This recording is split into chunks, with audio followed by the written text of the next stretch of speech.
You there, stop! Dear God.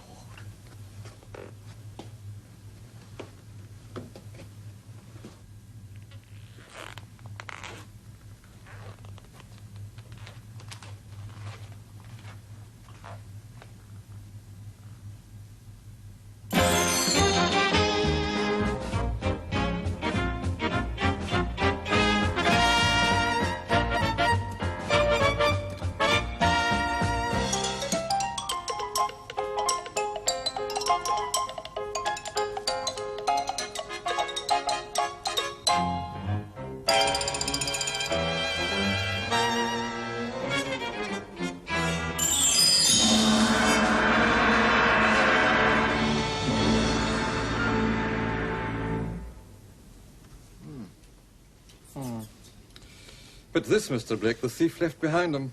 It must have fallen off. Good progress, Tinker. Ah, not so bad, Governor. I've nearly got my right hand free, but you did it pretty tight. Not tight enough, it seems. That's unfair. And so are the criminals with whom we must compete, Tinker. They play to win, not according to any known set of rules. And it's no good asking Pedro for help. He won't give it. He won't get any dinner if he does. So, tell me about this mummy, Dr. Patterson. By no means the most valuable we have, wrapped and not housed, but one of the most interesting. Mr. Blake, this mummy was once the Egyptian, Tufu-Edas. Who was he when he was at home? He was the captain of a squadron of the Pharaoh's chariots, and the army which pursued Moses and the Israelites when they escaped from Egypt. Was he indeed? Ah, Mrs. Bardell.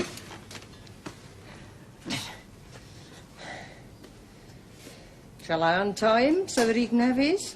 No, Mrs. Bardell. If Tinker wants his refreshment, he must earn it. Oh, he's been there since breakfast.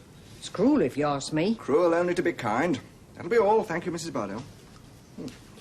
So this Captain Tufu-Edas and his squadron of chariots went after Moses, you say? Yes, Tufu-Edas was the commander of the leading chariots in the pursuit. Cream? Oh, no. Thank you, Mr. Blake. But if Captain Tufu-Edas was present on that occasion, Doctor, surely he must have been drowned. And God parted the Red Sea, we are told, for the convenience of the Israelites, and then caused it to flow together again, to the mortification of the Egyptians who were in the middle. Oh, it appears that Captain Tufu-Edas was one of the very few Egyptians that escaped. All right. How do you know all this about him? From these scrolls of papyrus which were found in his tomb, a record of his life and adventures. May I see them? But of course. You will permit an amateur to amuse himself, Dr. Patterson?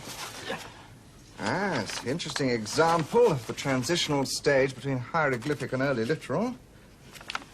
Seeing that the mighty waves would soon return, and yet not wishing to show myself a coward before my soldiers, I caused the wheel of my chariot to run untruly and then had excuse to turn aside. It's pretty poor behaviour for an officer, I must say. No, he justifies himself later on. Yeah, people who turn yellow are always good at that.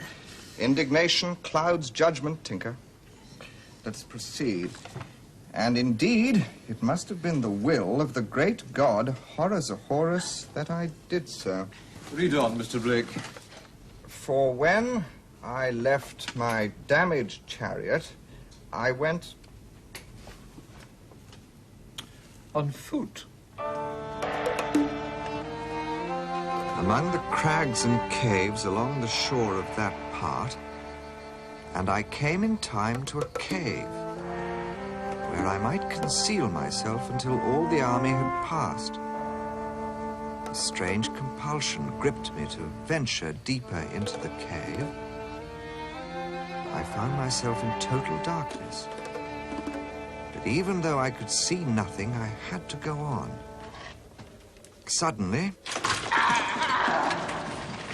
the ground gave way, and I fell a great distance. When I looked up, I saw a marvel. A marvel such as may not be revealed by my words to any man. And this marvel was the revelation of the god Horus of Horus. He bade me to go forth by the way which he would guide me, and to tell nothing of this marvel to mortal men, and yet to preserve knowledge of its place. Thereafter and forever, that it might in the unfolding of time come to one as yet unborn, who should seek out the secret place and set his eyes upon the marvel, which should thereupon cast on him the spirit of inspired governance. To Fuedas, you shall give me power greater than man has ever known. Why not investigate his mummy at once? The secret of the place where his eyes beheld the marvel is revealed in the cerements that wrap his body. Why wait to find that secret? My experts in Egypt must first decipher the other scrolls. They contain, I believe, information that is vital. To tamper with a mummy now would be madness. It's delicate. It might crumble to nothing. This I repeat, whoso tampers with my corpse without the god first choose him shall be broken utterly to pieces. Oh, well. Dr. Patterson. Hmm? Why did you call him Mr. Blake and not Scotland Yard? Well, Doctor? You've heard of the Levantine millionaire, Hubba Pasha? Who's been living on a whole floor of the Langham Hotel with his harem.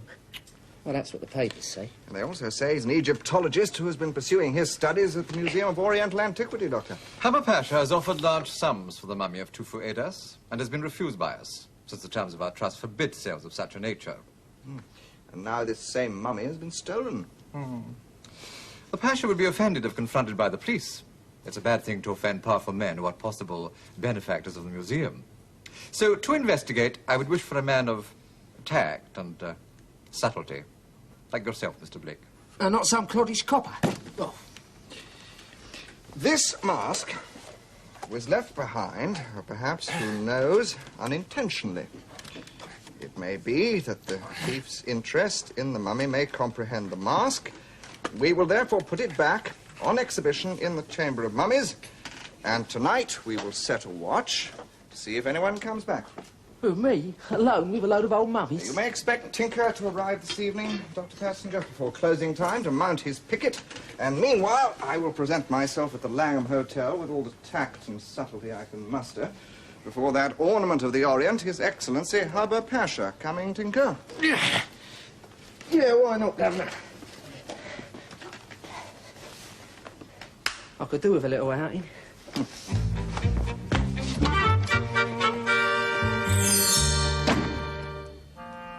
Mr. Sexton Blake. What does he want? His arrival here can only bode trouble. He's probably already on the trail of the mummy, Tufu Edas.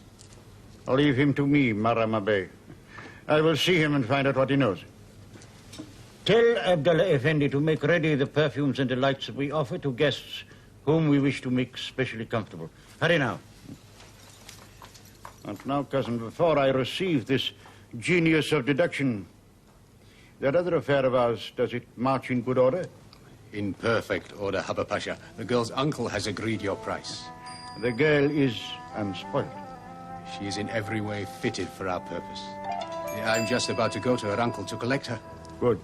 Make speed, cousin. On your way, send this Sexton Blake before me.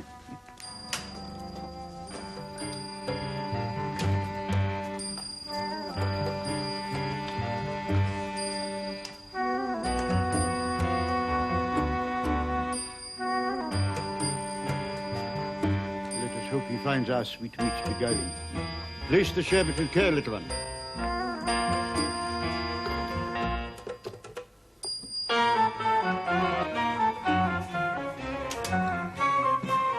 Here is our esteemed guest.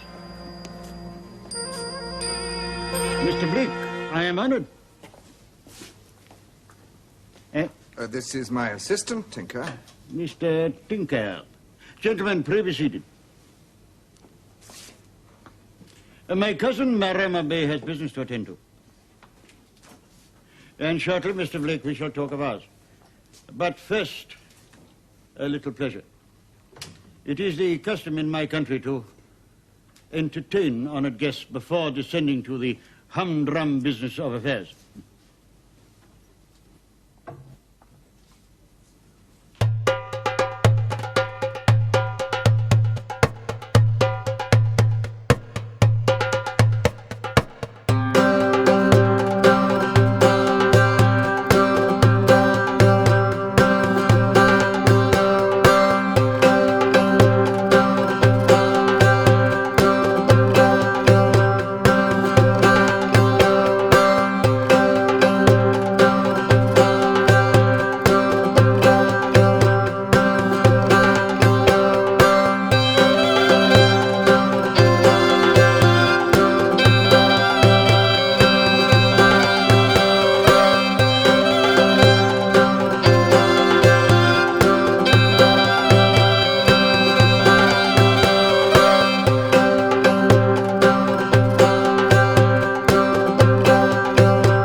You seem disenchanted with my humble entertainment, Mr. Blake. Such things never held any enchantment for me, Haba Pasha. Your little friend is more susceptible. He is still very young. May I take it we're now done with the song and dance? You may. And now, what can I do for you, Mr. Blake? Your reputation is, of course, well known to me. I'm not here on business, Haba Pasha. As an amateur in such matters, I'm very interested in the legend surrounding the mummy of the Egyptian captain of chariots, Tufu Edas. I understand from Dr. Patterson of the Museum of Oriental Antiquities and Fauna that you too have been investigating this legend. May I be so bold as to inquire whether you reached any conclusion? True, I have shown some interest in the legend, but for amusement only. I do not think, Mr. Blake, that in this, the third decade of the 20th century, we need take any of the legend very seriously. Someone takes it very seriously, Harbour Pasha. Seriously enough to steal the mummy. To steal it? It was stolen from the museum last night. Mr. Blake, enough of this nonsense. Obviously, the mummy was taken by some ignorant ruffian who knew nothing of the tale. Yes, perhaps. He was certainly clumsy enough, this ruffian, to leave the mask behind. It is still on exhibition. Foolish fellow. Whoever he was. All very regrettable, Mr. Blake, but my interest in this infantile story has been diminishing for some time. All this about tofu edas is superstitious rubbish. However, I must remember to commiserate with Dr. Patterson on his loss. A very scandalous thing. Oh, I'm sure Dr. Patterson will appreciate your sympathy. Please do not disturb yourself, Your Excellency. Tinker and I can find our own way out. Not that way. Quick, before they turn us out, we may spot something. Only a box room. Suitcases, nothing big enough to hold 2 fruedas.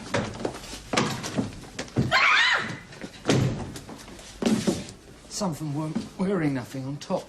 Keep your mind on your work. Any sign of a mummy? Not the sort we're after.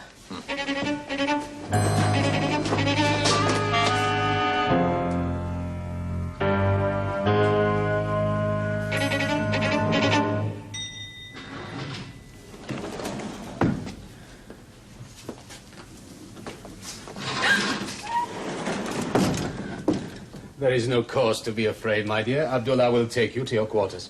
I have changed my mind. It is too late for that. Yeah, please, do not make it necessary for me to use force. Ah, Mr. Blake, you are leaving. The lift is here ready for you. I will press the bell. Manners, Mariam Bey, manners. Introduce the lady first. I apologize. This is Miss Zygiana Lanushka. She has come to take up an appointment in the Pasha's household. Sexton Blake of Upper Baker Street. At your service, mademoiselle. Miss Lanushka is very tired. She is anxious to be shown to her room. I am a detective, mademoiselle. If ever you need help. Oh, you watch where you're going. Up there, Cindy.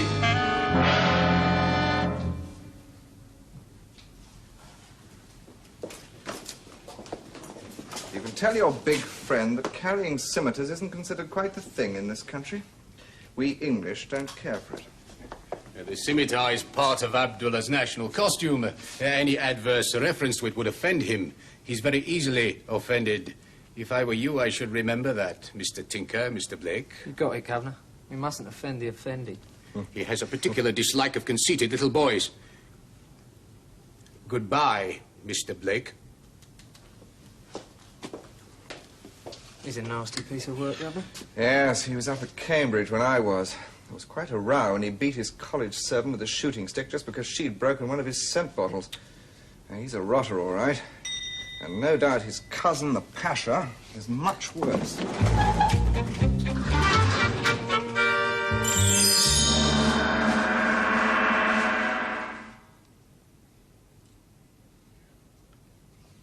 Only lay for one, Mrs. Bardell. I have to go out very soon, night duty. You'll be giving yourself an ulster if you're not careful. I'll be giving myself a what? An ulster. In your stomach if you don't eat. Irish tummy. Scarred against that, certainly. Well, shall I make you some sandwiches and a thermos of coffee? No, thank you, Mrs. Bardell. I'll eat later.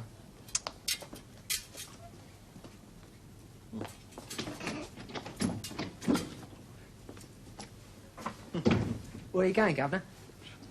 I had a word with old George, the doorman, at the Langham Hotel as we were leaving. He's an old acquaintance. He told me that the Hubbard Pasha has been taking a taxi to an address in Camden Town every night since he arrived. Camden Town? Now, why would he go there every night? While you're keeping your lonely vigil amongst the mummies, I hope to find the answer to that. With a little luck. I tell you, they saw the girl. Why should that worry us? For all they know, she might just be another addition to my harem. Mr. Sexton Blake is a very inquisitive man. And a persistent one. Come.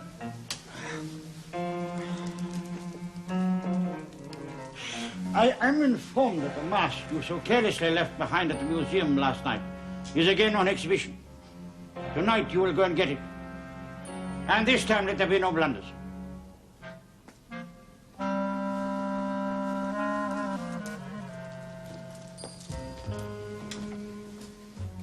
Very well, cousin.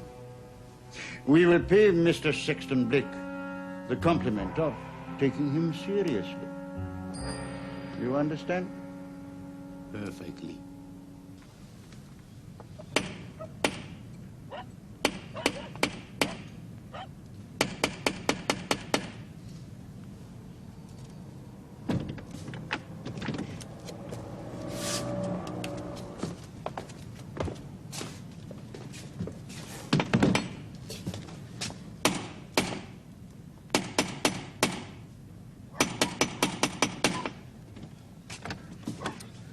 Plumber. Someone rang up, said he wouldn't flush.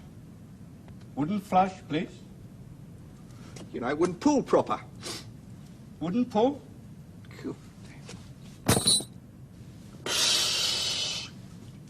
Hey?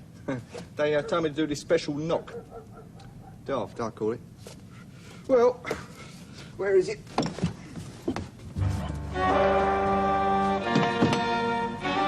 Check has been prepared for you to pay the running costs of the temple. There is a certain service we shall require of you. I shall tell you how later. I am at your service, mighty Pasha. That check requires the mark of my seal.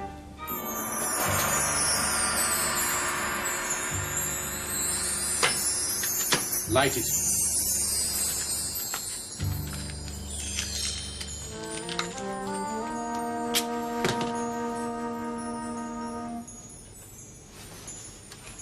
Your Excellency has enemies. The scrolls that hold the secret of the marvel must be well guarded. I have given them to the old lady of Threadneedle Street. It was a brilliant idea, cousin. Old lady? They are lodged in a vault of the Bank of England, fool. They shall remain there till shortly before I leave. Now, I shall enter the temple. I will fetch the goat for the sacrifice, mighty Pasha. No. Tonight, there will be no sacrifice. The god must be weary of the blood of goats. The time will soon come when I shall give him something better in the great temple of the god, in a place whose name we must not speak.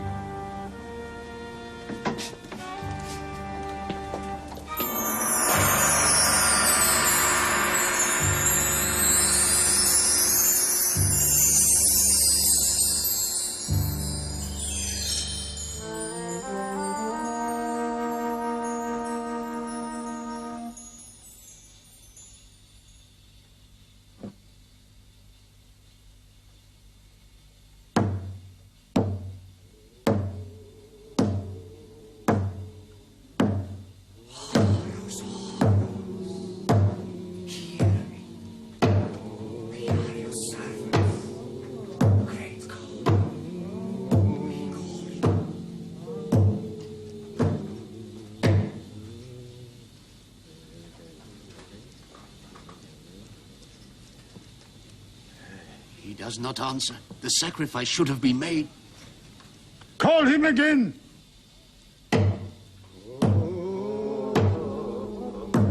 Zaharabacus! Where are you? Hear me! Hear me!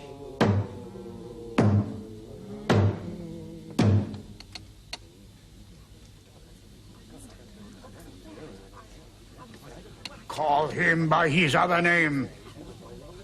Chemos! Go on!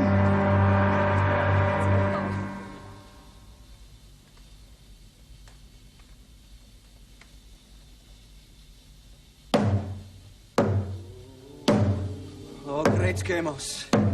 Hear me. Where are you? Your humble servants are nothing without you. Hear me.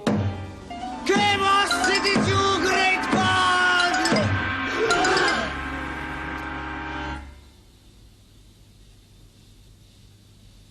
His Excellency, your servant, Habba Pasha, calls upon your great wisdom and guidance.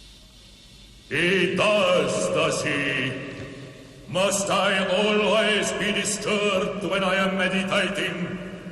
And they have given me too many names. For that too I suffer. I crave your pardon, master. What do you want? It would please me, great Chemos, to hear from your lips that my quest will be successful.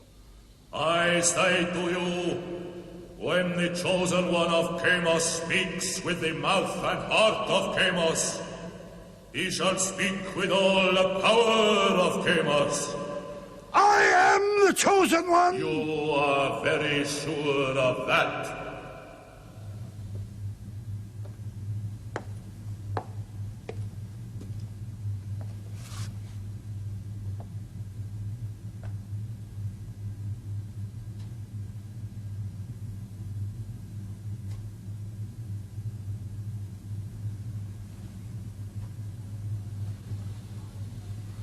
I have in my possession the mummy of Tufuedes and the papyri from his tomb. These things I have, master. You have done well, but whether they will lead you to your goal remains to be seen. One thing is certain. You're to be the prince of all mankind, you say. You seek to rule the world, and yet you cannot sweep your own back doorstep. I do not understand. There is one among you who is your sworn enemy, Almighty Pasha. He is there, behind the curtain. Kill him! Kill the intruder!